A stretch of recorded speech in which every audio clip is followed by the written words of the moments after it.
The concept of progressivism in the political perspective.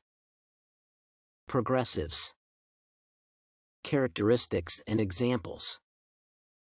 A fundamental characteristic of a progressive individual seems to be an awakened sense of fairness. According to Roosevelt, a progressive individual is a person of faith, not a religious man, but rather one who believes in justice, righteousness, and goodness. The progressive individual stands for humanity's advancement, rise, and improvement with fervor, broad sympathy, and imagination.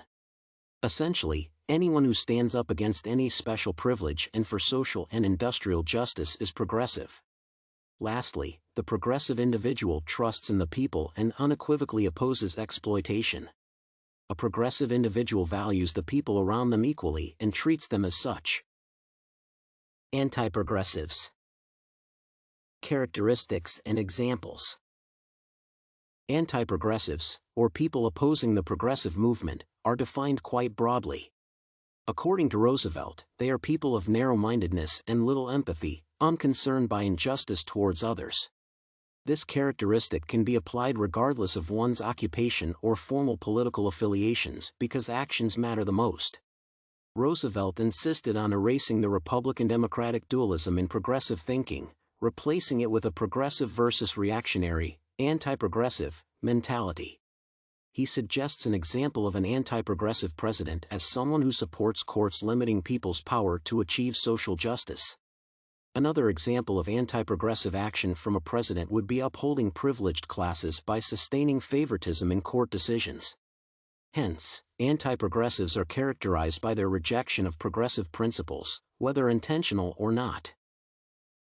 Activities.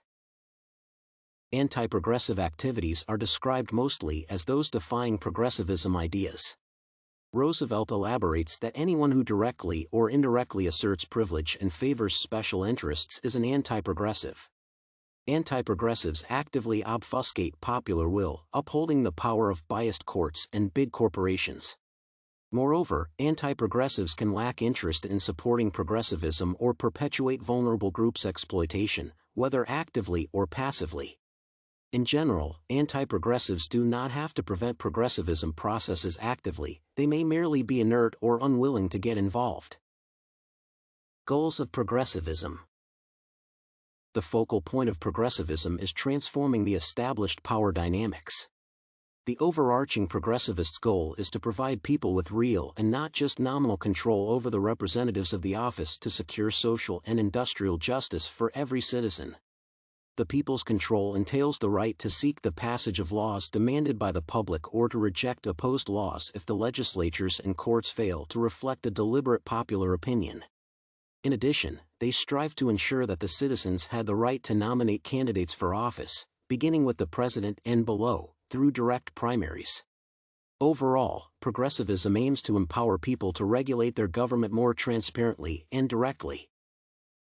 Moreover, progressivism aims to ensure a socially and industrially integral existence for all people. That goal entails, first and foremost, improving all the conditions of work and life, especially for women and children. For instance, progressivism intends to improve education and living circumstances to qualify for the impoverished. Further, progressivists call for securing proper safety and health standards for factory workers, ensuring a proper limitation of labor hours and minimum wage standards for women, prohibiting child labor, and securing proper living conditions in crowded regions. Progressivists believe that the nation's resources, businesses, institutions, and laws should be altered to promote the general interest of all people, prioritizing public welfare. These progressivism goals help establish and maintain equal opportunity and justice for every citizen. Addressed society areas. Progressivism aims to address several societal areas since it focuses on the idea of control for every person. The suggestions address the following areas: nation and state laws, labor and industrial injustice, business and commercial development, tariffs, taxes, costs of living, equal suffrage, corruption, and health. Some of the targeted groups included wage workers, especially women, children, and those living in poverty. Further, in his Levee Convention speech, Roosevelt highlighted the importance of thinking nationally, meaning that the problems society faces can only be addressed as a whole and only by exercising national power. Hence, progressivism addresses numerous societal areas, from the government to industry, and does so holistically. Achievements of progressivism. Highlighted achievements of progressivism in the speeches are mostly contrasted with old political platforms.